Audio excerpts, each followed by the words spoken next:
తెలంగాణ భవన్లో BRS working president KTR మాట్లాడుతున్నారు. ఇప్పుడు లైవ్ చూద్దాం. ఈ శతాబ్దపు అతిపెద్ద మోసం అనేది కూడా తేలిపోయింది. అట్లాగే కేసీఆర్ గారు చిల్కకు చెప్పినట్టు చెప్పిండ్రు తెలంగాణ సమాజానికి. ఢిల్లీ పార్టీలను నమ్మితే 60 ఏళ్ళు గోసపడ్డం, మళ్ళా మోసపోతే ఢిల్లీ పార్టీల చేతుల్లా మళ్ళా గోసపడతాం, మళ్ళా ఆగమవుతాం అని చిల్కకు చెప్పినట్టు 100 సభలు మాట్లాడితే ప్రతి సభలో తెలంగాణ సమాజానికి ఒక అన్నగా, ఒక సోదరుడిగా, ఒక తండ్రిగా వారు చెప్పడం జరిగింది. ఆనాడు ఎన్నికల నాడు కేసీఆర్ గారు చెప్పిన ప్రతి మాట, ఢిల్లీ పార్టీలను నమ్మితే ఆగమైతే తెలంగాణ అని చెప్పిన మాట అక్షర సత్యం అని చెప్పి ఇవాళ రుజువు అయింది. ముఖ్యమంత్రి గారు మాట్లాడుతూ నన్ను ఎవరు నమ్మతలేరు, అప్పు ఉడతలేదు, ఢిల్లీకి వెళ్తే దొంగను చూసినట్టు చూస్తుండ్రు, అపాయింట్మెంట్ కోసం పోతే చెప్పులు ఎత్తుకపోతాడేమో అని భయపడుతున్నారు.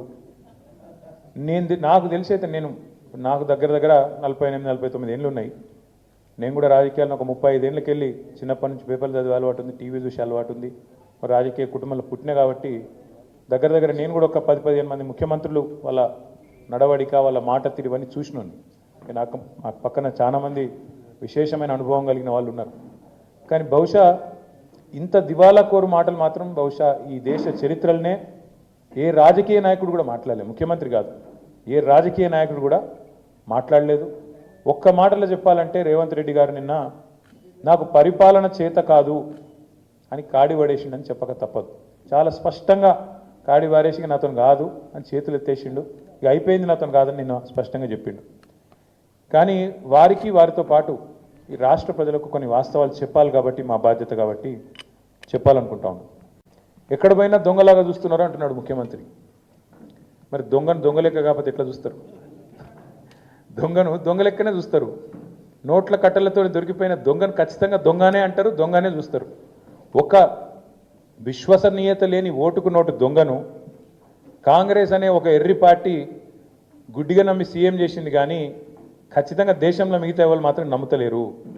మోసగాళ్లను దొంగలే అంటారు ముఖ్యమంత్రి గారు.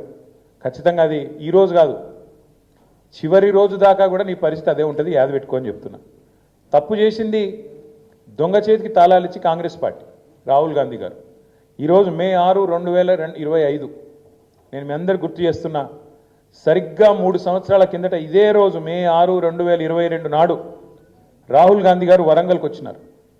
రైతు డిక్లరేషన్ అనే పేరిట ఆ రోజు రాహుల్ గాంధీ గారు చెప్పిన మాటలు, 2 లక్షల రుణమాఫీ చేస్తామని, అట్లాగే రైతు భరోసా 15,000కు పెంచుతామని, అట్లాగే కౌలు రైతులకు రైతు బంధు ఇస్తామని, అట్లాగే రైతు కూలీలకు న్యాయం చేస్తామని వ్యవసాయ డిక్లరేషన్లో చెప్పి 3 సంవత్సరాలు దాటింది రాహుల్ గాంధీ గారు. అందుకే నేను అంటున్నా, తప్పు చేసింది రాహుల్ గాంధీ, తప్పు చేసింది ఏఐసిసి. దొంగ చేతికి తాళం ఇచ్చి ఇవాళ తెలంగాణ చేతికి చిప్పవచ్చే పరిస్థితి చేసింది ఖచ్చితంగా ఆల్ ఇండియా కాంగ్రెస్ కమిటీ, ముఖ్యంగా దానికి బాధ్యుడు లీడర్ ఆఫ్ ఆపోజిషన్గా ఉన్న రాహుల్ గాంధీ గారు అని చెప్పి నేను చెప్తా ఉన్నాను.